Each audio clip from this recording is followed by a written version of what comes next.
Buenas tardes, nos encontramos aquí en National City con nuestros amigos César, Juan y Alejandro. Alex. Mr. Juan. Yes.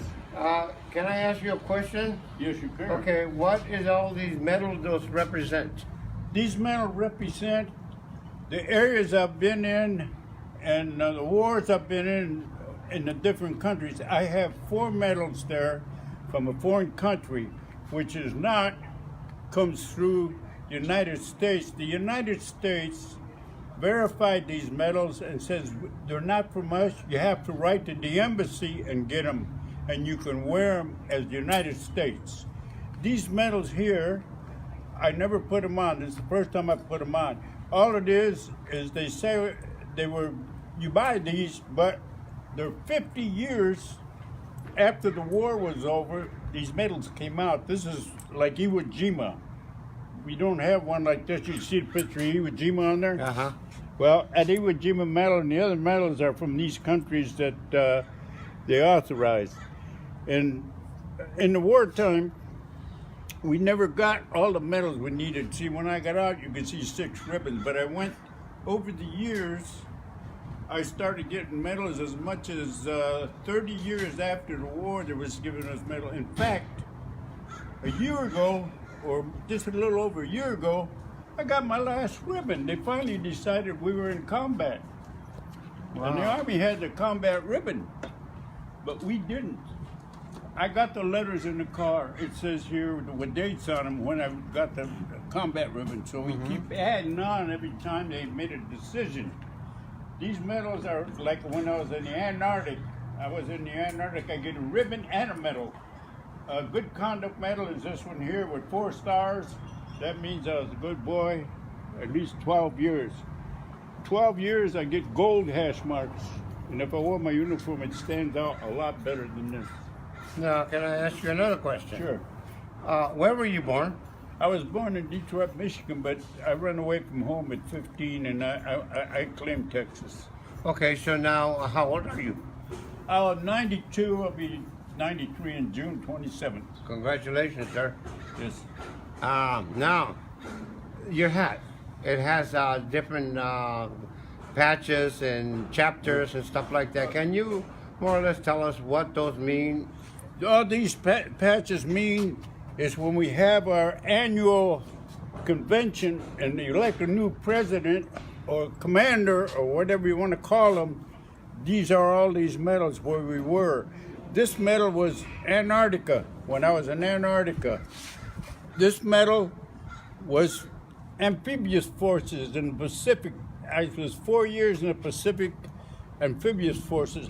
I was an assault boat coxswain for 18 months. In other words, we took the Marines and the Army into the beaches under very heavy fire. And this year one here was changed because we have the other one, it had an alligator and the tank coming out of his mouth. That was the old World War II. This is the new one, it looks better. And this one I got from the Marines in our last, see, I work with the Marines and the Army and all that, putting them on the beaches. And this one here was Iwo Jima, flag raising. Yes, yes. See, I've been going to that one for 20 years, and all these are, some of them are from Korea, some are honor flight. When I went to Washington and seen all the monuments, that's the honor flight. This is Fleet Reserve, life member. I'm a life member of the VFW, Disabled Veterans, American Legion, and the Fleet Reserve. This is what we receive when we come back from World War II. It's a ruptured duck. Wow. We all wore this is the ruptured duck I got after World War II. And boy, the rest of them like this is a VFW convention in Dallas, wherever we held it, see. And these are our World War II and Korean, actually, and these are the different organizations I belong to. And Those are military organizations? 4. I belong to 4. Okay. I'm a life member.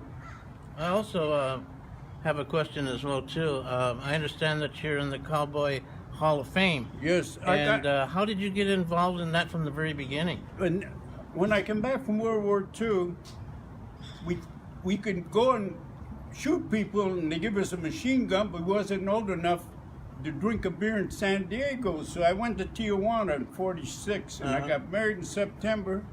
In October, they sent me down to Antarctica. So I left my wife there. She couldn't speak English, and I couldn't speak Spanish very much because my mother never taught us Spanish. So I married this girl from Sonora, Hermosillo, and I seen the Charro show one day. By '49, it took 2 years. I was watching El Coyote. He was a famous Charro. And in 2 years, we were working together, and I worked 45 years. I not only worked the rodeos, I shot horses for 35, 40 years. I broke and trained horses. I rode broncs for 5 years. I rode bareback broncs, and I rode 2 bulls. And the reason I rode 2 bulls is the guys that was helping didn't know what to do, and it caused me to get off. And we never had a clown like they do here. Right. But anyway, I become a professional charro within 2 years. I was working all over the country. I worked in 5 countries as a professional charro. I had horses in the Philippines. I had a horse in Yokohama. A gentleman loaned me his horse in Nagasaki when he dropped the bomb. Yeah. Japanese fellow.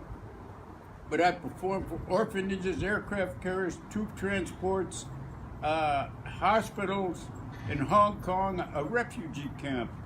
We had 10,000 refugees on the communist border. I got big bands together, not a big band, but a few guys that played the guitar and sing and everything.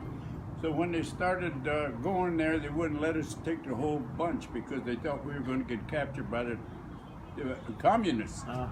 It was right on the border. There was 10,000 of them, and I had to stand on the table like that over there when I was spinning my rope so they could see me. Yeah.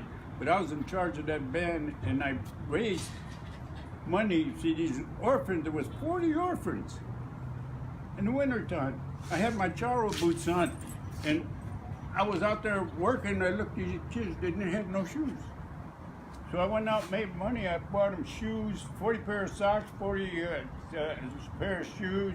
I took them movie camera, projectors, and food.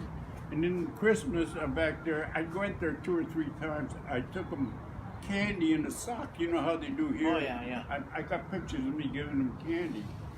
In Hong Kong, they had a Catholic nuns running this TB hospital. I went over there, and this little boy was supposed to be dying. I hear he's still alive. This boy was there laying in bed, and I don't know what happened, but one of the nuns come in, she said, "Oh, what you just did," and I thought I'd done something wrong. She said, that boy, her mother and her grandmother was in there, she said, never seen that boy smile. And when he saw me with my charro hat on, he started smiling. And I used to put on shows, and they sent letters to the President of the United States, and the President of the United States had the commander of the 7th Fleet in charge of the whole 7th Fleet telling me what a good job I did. Wow. I also hear that you worked with Monty Montana as well, too. I worked with Monty Montana 11 years, but I knew him a lot before that. I worked with him in Buffalo Bill Wild West show, reenactment of it, for 11 years. Wow. He never roped anything. He just roped kings, queens, and made loops around somebody. Anything that broke loose, Bremer bulls, or wild, I roped them. Oh, wow. And I roped That's quite a feat in itself right there. Yeah, well, I could see the smoke coming out of the horn whenever I roped there. Well, Mr. Juan, I'm very happy and proud to have been participated in this conversation with you because, you know, I was in the military also, and I'm nobody that I admire more than my superiors. Thank you. And Also, I want to thank you as well, too, and it's been a pleasure you being interviewed today and having this little chat here. And it's been a real pleasure knowing you, and again, thank you for your service. Well, it's great being with you guys. You're really beautiful people. Thank you. And I stick with my race because when I was little, the reason my mother didn't teach me English, we were the only Mexicans in that school. And the nuns used to give me their leftover foods, and that's where during the Depression, I worked since I was 8 years old. I started shoveling snow, and didn't quit work until last year, and now I'm working again. See, but Wow. Well, That's good. That's good. Mr. Juan, very nice to meet you. It's a pleasure. Yes, sir. And please, take it easy. I will. You're 92 years old. Don't work no more. I can't. I'm used to quit. If I don't work, I just will be dead. Well, why don't... Ahí nos vemos, Juan.